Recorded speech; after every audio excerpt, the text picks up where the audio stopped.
I don't like to lose friendships. I don't like to break up on bad terms.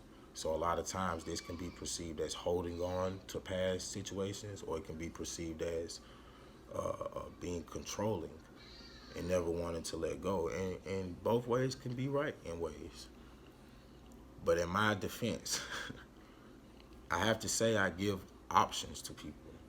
My only thing I can do is be transparent about who I am, about my demons, about my darkness, and let people decide what they want to do with that from there. Does it make it right? No. Does it make it wrong? Hell no, not to me, because of the transparency a person gets into. And it's not to say I'm being a polygamist means I get to fuck any woman I want. I get to flirt with any woman I want, and then I control my woman, although it is perceived that way. No. What it is a union and commitment of the mind, the soul, and the body to know that we're flawed, to know that we're demons, to know that we're also gods, and that we're balancing and fighting those energies to become one. That is not easy. That's not easy in a monogamous situation, and it's damn sure not easy with multiple women. Now, do I have a certain degree of how I put a number on the wives I would want to have? Sure. But that also goes back to me trying to make an image of what I would want in life, like most of us do. We all want to be married in some extent with the perfect wife, with this image or husband, and we got the look of what they look like, and the kids, the house, the whole life. That is you manifesting what you want in life, literally. And nobody can take that away from you. But when someone does it in a different manner, you're quick to judge that or say how that couldn't be you, or, you know, that guy isn't happy with himself, or whatever that comes with the stigma of it. Let's really look at what it means to be in that situation. You have to first sacrifice a lot of who you are. There's a lot of emotional turmoil coming with dealing then with just more than yourself when you're already a handful to deal with.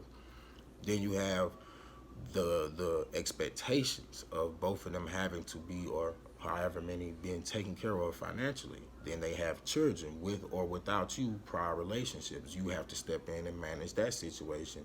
You have to be there emotionally. You have to be there mentally. You have to also not be about sex. It's nothing about sex, because anybody can fuck anybody they want. Anybody can go have sex with people. That's not what we do this for. That's not what the basis of polygamy is. Polygamy is the basis of understanding love. It's not the all be all that you have in relationships. It's also the support. It's also the need to feel free. It's also the need to feel understand. It's also the need to have unconditional love. It's also the need to not have to be everything that someone wants you to be.